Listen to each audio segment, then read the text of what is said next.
Bom dia para você, eu sou Júnior Moreira, este é o Conversa de Redação e comigo para debater os principais temas do dia, jornalistas Eduardo Costa e Marcelo da Fonseca, economista Rita Mundim e a defensora pública Silvana Lobo.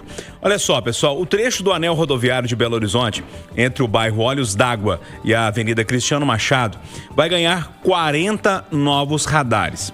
Alguns equipamentos já começaram a ser instalados e ainda não há data para início da operação. O trecho, administrado agora pela Prefeitura de Belo Horizonte, tem 22 quilômetros. Ida e volta, 44. Com isso, numa conta rápida aqui, o anel, que agora, repito, é administrado pela Prefeitura, terá cerca de um radar a cada quilômetro. Eduardo, o radar tem gente que gosta, que fala que diminui acidente. Tem muita gente que fica nervosa porque não consegue evoluir ali no que tange a movimentação, mobilidade. E para você, como é que você olha para isso? Bom dia. Bom dia para todos. Ô Júnior, radar, quebra-mola e outras providências da engenharia de tráfego são obras da nossa insensatez, da nossa falta de educação e civilidade. Está mais do que provado que se não tem um radar, a possibilidade de ter um acidente grave é maior, porque as pessoas exageram. E está mais do que provado que a gente passa. Estou dizendo nós, tá? No plural. Nós passamos um radar e assim que passamos, aceleramos. Então, se não há outra providência mais urgente a ser tomada para manter uma velocidade média dentro do esperado, eu acredito que seja 80, mas dá para mudar isso a qualquer instante, para 60, no anel, que venham os radares. Mas continuarei insistindo em duas providências outras. 3, na verdade, né? Porque faltam pelo menos uma área de escape ali perto do depósito do Detran, um pouco mais embaixo da que tem hoje. E as outras duas são: eu nunca vi, eu queria ver, só um dia, fazer uma experiência de parar todos os caminhões lá em Olhos d'Água, lá em cima, no Jardim Canadá, e enfileirá-los. Exigir que passassem por todo o anel, um atrás do outro, na direita. Vai congestionar. Eu nunca vi isso. Eu queria ver uma vez só. Porque diminuiria o risco de acidentes graves. E por fim, e o mais importante de tudo, continuamos ignorando a solução para o anel, que é o rodoanel. Continuo sem entender como o governador do estado está sozinho nessa empreitada. A última vez que tratei do assunto aqui, ele teve a delicadeza de me ligar. A Andressa, que trabalha com ele, que é uma peça raríssima, o governador quer falar contigo. Ele falou: Eduardo, estamos na dependência de uma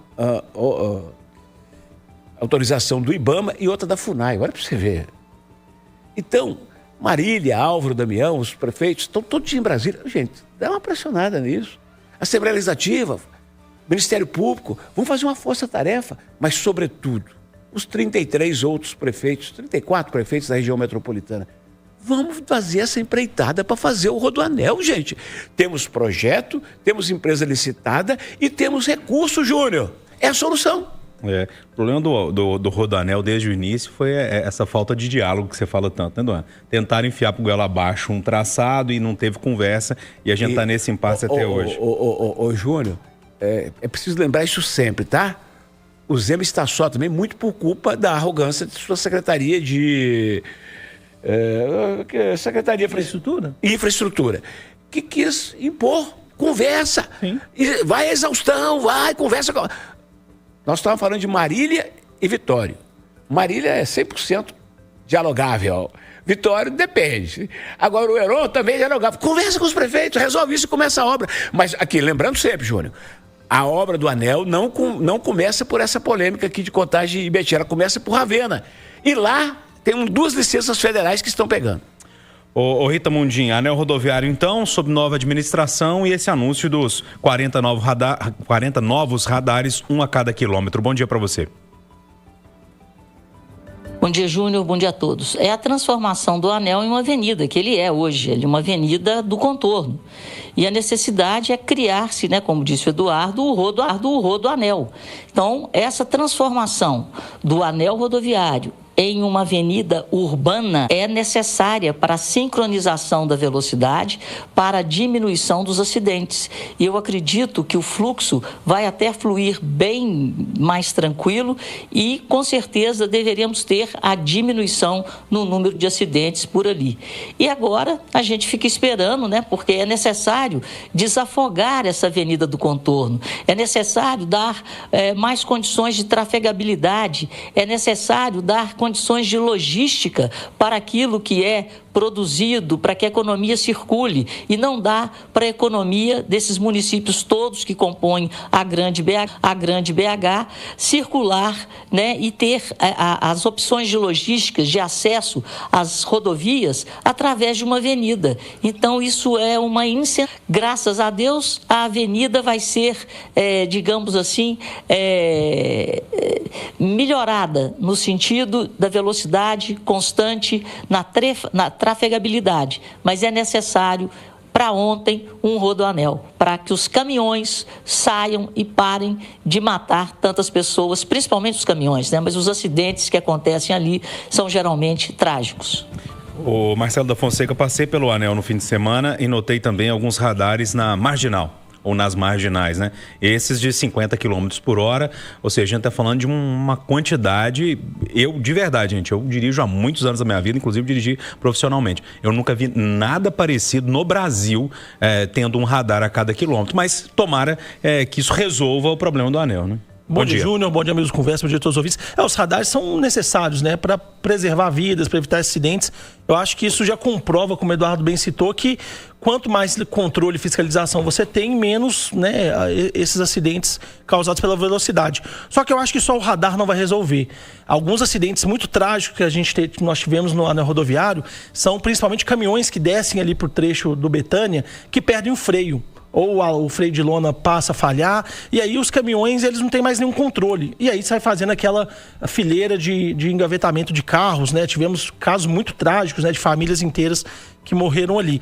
Então eu acho que a prefeitura, né, vai aumentar o controle, a fiscalização, só que isso não pode ser o principal. O principal do anel, eu acho que aí o rodoanel é um projeto para 10 anos, a gente sabe que vai atrasar muito, sabe que tem essa questão do licenciamento, tem interesse político, tem toda essa briga. Então vamos ser bem honestos aqui com o ouvinte. O rodoanel é um projeto para 10 anos, né? São 100 quilômetros novos de estrada. Ele vai ser o principal forma de resolver o problema, mas é um problema é uma questão a longo prazo, é uma solução a longo prazo. Então o que a gente precisa a curto prazo? Além desses radares, resolver o que é o mais óbvio do anel. O anel são 3, 4 faixas e quando chega em alguns viadutos, algumas pontes, ele vira 2 faixas. Então, junto um gargalo muito grande, os caminhões têm que jogar para a esquerda e aí você acaba amontoando, né, os carros e caminhões em duas faixas. São obras que os projetos já estão prontos. Eu lembro do prefeito Ford Noman, aqui nessa cadeira, nos falar que tinham projetos para 8 viadutos que já estavam acelerados, já estavam no DENIT para avaliação do governo federal. Então, eu acho que a prefeitura de BH tem que brigar muito para que o projeto, para que o recurso, para que esses 8 viadutos sejam feitos ali em cima da Vispressa, em cima da Amazonas, em cima da Cristiano Machado, em cima da Antônio Carlos, que esses projetos avancem. Porque se eles avançarem, a gente vai ter muito menos problema no anel rodoviário. Não só o radar, é preciso de obra, é preciso de melhorar o trânsito e principalmente também as áreas de escape. Já existem projetos para 2 novas áreas de escape, projetos aprovados na Câmara, já foram muito debatidos. É preciso de obra para começar a resolver esse problema. Você esqueceu apenas de um estreitamento que para mim é o mais importante, que é o do bairro Vista Alegre, que é o que provoca toda a retenção do trânsito para quem vem do Betânia. E ali tem a ver com linha de trem. Sim. E também com o metrô que vai passar ali. Então tá na hora de aproveitar essa obra nova do metrô que vai pro Barreiro e fazer alargar ali, né? E é aquele que retém os grandes acidentes lá do Betânia. Esse que é o grande problema. Silvana Lobo, e aí? Um monte de anel, um monte de radar colocado no anel. E aí, bom dia. Bom dia, Júnior, bom dia a todos. Gente, vamos ser muito sinceros, quando a gente ouve falar de acidente no anel rodoviário, são esses que o Marcelo acabou de falar, é perda de freio, de acidentes graves, etc. Porque no anel, todas as manhãs que a gente ouve a Itatiaia ou que a gente vê na televisão, são engarrafamentos 1000. Eu quero saber se os radares vão obrigar a gente a andar numa velocidade mínima, porque a velocidade lá costuma ser 6 km por hora. Né? Então, eu não me lembro aqui de ter notícia de acidente porque foi uma imprudência de nego dirigindo a 100 km por hora, 90. Ele não consegue dirigir isso. todo dia tem um acidente. E agora mesmo, segunda-feira, despencou um caminhão vindo lá do Espírito Santo, cheio de granito, quebrou tudo no meio da estrada, tudo parado. Quem veio de Itabira, quem estava saindo daqui, uma loucura. Então, o que adianta colocar que ponha metro em metro, não adianta isso. Nós chegamos num ponto que, e aí é os grandes gargalos gente, a gente chega ali no viaduto São Francisco, é indecente o que acontece ali. Então você vê, a sensação que você teve é que teve mais um acidente. Não, é por conta do viaduto que estreita. Não é possível que ninguém viu isso, que ninguém fala isso e que ninguém pensa em resolver desse jeito. Ô Silvana, ali no São Francisco são 4 faixas que em questão de 10 metros viram 2. Não, e então o seguinte, caminhão que tá vindo na direita, ele não joga uma faixa pra esquerda, não, ele joga 2 faixas pra esquerda. E cheio de buraco. E ainda cheio de buraco, uma pavimentação ruim. Então é o seguinte, vai pôr radar lá? Põe o radar lá, mas vai medir velocidade mínima, né? Não é pra medir a máxima, é pra medir a mínima que o sujeito vai andar. Eu preciso falar mais 3 coisinhas aqui, eu tenho que voltar, Júnior. Primeiro, eu preciso discordar da Silvana, o que é raro. Aliás, ontem eu estava numa padaria e o aluno dela, o Lucas, e o doutor, um advogado e a esposa, que são ouvintes nossos. Ô Silvana, o anel, quando você ouve falar que está agarrado, ele está agarrado porque teve acidente. Mas o acidente não é ponto de velocidade, mas com certeza que é. É mistura de velocidade e desatenção. E se você passar lá agora, que é um horário de pico, você vai ver gente. É só ter espaço, o cara acelera. Agora, sobre esse negócio de radar, Silvana, eu preciso dizer o seguinte. Nós adoramos elogiar os Estados Unidos, né, Júnior? Sim. Eu vou pouco lá, mas o bastante para saber a quantidade de radar que tem lá. A quantidade de pedágio que tem lá, que é outra coisa que a gente reclama de pagar aqui. E vai reclamar daqueles radares lá. Ninguém reclama. Agora eu vou ter que entrar as pistas que a gente tem lá e a velocidade lá não é 50 km por hora, não. Deixa eu só concluir aqui o raciocínio. Eu concedo a parte. Vai reclamar daqueles radares que tem lá, vai reclamar daqueles pedágios que tem lá. Então a coisa funciona, que as pessoas respeitam. Mas a via lá é melhor. Muito mais importante, então, para a gente respeitar aqui. A gente não respeita, nós somos mal educados. E agora, para fechar e dar uma parte para o Marcelo, eu tenho uma notícia muito importante aqui. Audiência qualificada. A secretária de Estado de Meio Ambiente, Marília Mello, Marcelo, serviço para você. Ela mandou um zap aqui, estou escutando. Hoje, 3h30 da tarde, tem reunião na Comissão de Direitos Humanos da Assembleia Legislativa a respeito do assunto. E ela está dizendo, Marcelo, que a FUNAI se manifestou sem óbices a continuidade do licenciamento. Agora faltam INCRA e IFAM. Ô Marcelo da Fonseca, eu, nesse momento, me transformo em gerente geral aqui do sanatório. Me auto-intitulo. Para poder escalá-lo como chefe da política ou líder do squad, que é assim que eles falam agora, para pedir 2 entrevistas para mim lá. Pode ser ao vivo no Rádio Vivo. IFAM e FUNAI. Eu quero saber por que eles não ajudam a gente. IFAM e INCRA. O IFAM e INCRA, FUNAI já se posicionou. Já estamos atrás dessas respostas, viu? Por favor. E hoje já estamos escalados para acompanhar na Assembleia também. E eu hoje vou fazer um apelo aqui. Tem uns políticos nossos em Brasília que gostam de gravar um vídeo gritando, xingando. Vai para nós no IFAM, gente! Ô Edu, agora posso fazer uma parte? Rapidinho para eu ter que virar de assunto. Bem a Rita também quer falar isso. Não dá para comparar as estradas aqui com os Estados Unidos. Dá. Não dá. Sinto muito. Sabe por quê? Porque lá as estradas são 6, 7 pistas. E aí quando você passa no radar, né? Quando você passa no pedágio e paga lá 60 centavos, menos de $1 para pagar. E aí a velocidade lá é uma outra história. O nível de qualidade do trânsito lá permite uma velocidade de andar 100 km por hora por trechos longos. A gente está falando aqui do anel rodoviário, que a Silvana bem lembrou. Você não consegue andar 2, 3 quilômetros sem ficar parado no trânsito. Então essa comparação eu acho muito... infelizmente está muito longe dessa realidade. Vocês estão falando do anel rodoviário de 7 às 9 da manhã e de 5 às 7 da noite. Passa lá 1h da tarde e depois vocês vão me contar se não tem nego andando a 90 a 100. Você chamou, Rita? Chamei. Eu morei nos Estados Unidos, eu vou muito aos Estados Unidos e eu sou testemunha que a sincronização de velocidade funciona. A região que eu morei, você tinha várias cidades pequenas ao longo de rodovias e essa sincronização, ela funcionava muito bem. A velocidade média era em torno aí de 45 milhas por hora e funciona até hoje. Quando eu vou lá visitar minha família, eu fico impressionada. Então são coisas de anos planos e essa velocidade média, todo mundo andando na mesma velocidade ou praticamente na mesma velocidade, realmente funciona e evitam vários acidentes. Olha só, pessoal, deixa eu virar o assunto aqui. Essa questão dos radares ainda vai voltar na nossa pauta algumas vezes, mas tem um projeto de lei que tramita na Câmara Municipal aqui de Belo Horizonte que pretende regulamentar a internação voluntária e involuntária de dependentes químicos na rede pública de saúde aqui da capital. Ele passou, inclusive, por uma audiência pública ontem. O texto estabelece que a internação involuntária poderá ser solicitada por familiares ou, na ausência destes, por servidores públicos das áreas da saúde e assistência social. Projeto que é alvo de muita polêmica, recebeu apoio de entidades. E eu trouxe um exemplo para vocês que o Edson Costa conseguiu captar lá na reunião. O Ronaldo Viana, ele é um pai que precisou internar o próprio filho e deu um depoimento emocionado. Vamos ouvir. A pessoa não importa nem com a própria alimentação. Eu, num determinado momento, peguei meu filho em beirada de estrada, tive que colocar para ele tomar alimentação parenteral, porque estava morrendo por falta de comida. Como que você acha que ele queria ir lá pro UPA onde ele foi? Acha que foi fácil? Não, nós tivemos que ter intervenção de corpo de bombeiro, de polícia acompanhando, entende? De médico que fosse capacitado para poder fazer ali a reversão do quadro. E aí, Silvana, a internação involuntária, é a favor?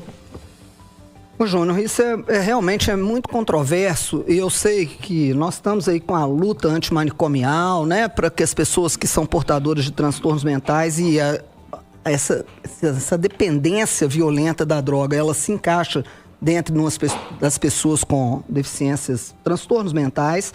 É muito discutido a respeito disso, mas eu sou a favor, Júnior, principalmente nessa situação, quando há um pedido da família e necessariamente comprovado por necessidade médica. Porque, porque pode internar a pessoa sem ela querer, porque tal... Ô, gente... Não é possível que um hospital, né, um lugar apropriado para receber uma pessoa, vai receber uma pessoa, isso passa muito em novela, né? Eu vou internar esse sujeito aqui para ficar com a herança dele. Não vai acontecer isso. Agora, as pessoas que não querem tratamento, elas estão, como esse pai desesperado mostrou, numa situação em que elas não têm condições de decidir por si próprias. Então, é tratamento, é questão de saúde pública, né? Mas isso vai ter muito questionamento, inclusive constitucional, de dizer que, mas se o sujeito não é interditado, hoje não fala isso, né? Se ele não é curatelado judicialmente, não poderia ter uma decisão a respeito disso, porque tem que ter manifestação de vontade dele. Nós vamos ter muita discussão a respeito dessa situação, mas isso é questão, não tenho dúvida, de saúde, é para preservação da vida dessa pessoa. O projeto está prontinho, Eduardo, para ser votado em plenário. Marcelo e Rita, vocês me desculpem, eu preciso de 3 horas, eu vou gastar esses 2 minutos que eu preciso. Eu sofro com isso há 50 anos na Rádio Itatiaia. Só não há internação involuntária, Júnior, forçada, para pobre. Rico faz isso todo dia e toda hora. Porque não tem outra saída, dependendo do surto que a pessoa está, principalmente se for esquizofrênico. Ele representa risco para si, para os terceiros e está fora de controle. Você tem que levar, sim, internar mediante laudo de um psiquiatra e comunicar ao Ministério Público em 72 horas que está internado para garantir que o cara não vai ser dopado, não vai ser maltratado naquele lugar que ele está. Mas não há outra saída. Sabe por que a gente está nessa situação, nesse limbo, Júnior? Nós tínhamos os porões da loucura, que eram de fato da loucura. Você internava a moça lá porque ela queria casar com um preto e você é da família loura. Ou você internava a moça lá porque ela queria casar com um cara pobre e você era rico. Não é isso que nós estamos tratando hoje, nós estamos no outro mundo. E essa luta antimanicomial, que merece todo o nosso respeito, ela saiu do 8 para o 80. E tudo que você vai falar nesse sentido, tudo que você tenta aqui, tem uma meia dúzia da luta antimanicomial da esquerda radical que não deixa. Ô Júnior, eu quero encerrar dizendo o seguinte: se a senhora é contra, radicalmente contra, eu faço um trato. Eu anuncio aqui no Conversa de Redação que os pais que estão precisando, que estão passando sufoco, venham para cá. Nós vamos lotar essa redação da Itatiaia de pais que estão hoje apavorados, porque o filho pode se matar, pode matar o pai e a mãe e está fora de controle. Ou porque é doente mental, ou porque é usuário de drogas incontrolável, ou porque mistura as duas coisas. Ele vira uma bomba relógio, Júnior. Ô Marcelo e Rita, sobraram aí 45 segundos para dividir entre vocês dois. Só 15, viu? Esse projeto é necessário, né? Vários usuários de crack, você passa ali debaixo do viaduto Helena Greco agora, você vai ver vários usuários de crack que eles não têm mais condição de voluntariamente pedir ajuda. Eles precisam do Estado, né? Alguns que não têm nem família para poder pedir essa internação. É preciso olhar para essas pessoas, não dá simplesmente para abandonar, não. Ô Rita, 10 segundinhos para você. A droga destrói, né, Júnior? Então, esse projeto, como disse o Marcelo, é necessário. Então, houve uma unanimidade aí. As pessoas drogadas no nível, né, altíssimo de dependência não têm a menor condição de decidirem por elas mesmas. E vamos ajudar o autor, porque ele vai apanhar que nem cachorro sem dono, porque no Brasil é assim, quando você quer mexer no vespeiro que ninguém faz nada, todo mundo é contra. Ponto final, nosso Conversa de Redação, que teve Eduardo Costa, Marcelo da Fonseca, Rita Mundim e Silvana Lobo. Agora o Acirantão. Mais informações ao longo do dia, de hora em hora no Itatiaia. Gente, eu conto a notícia acontecer. Bom dia para todo mundo, boa quarta-feira.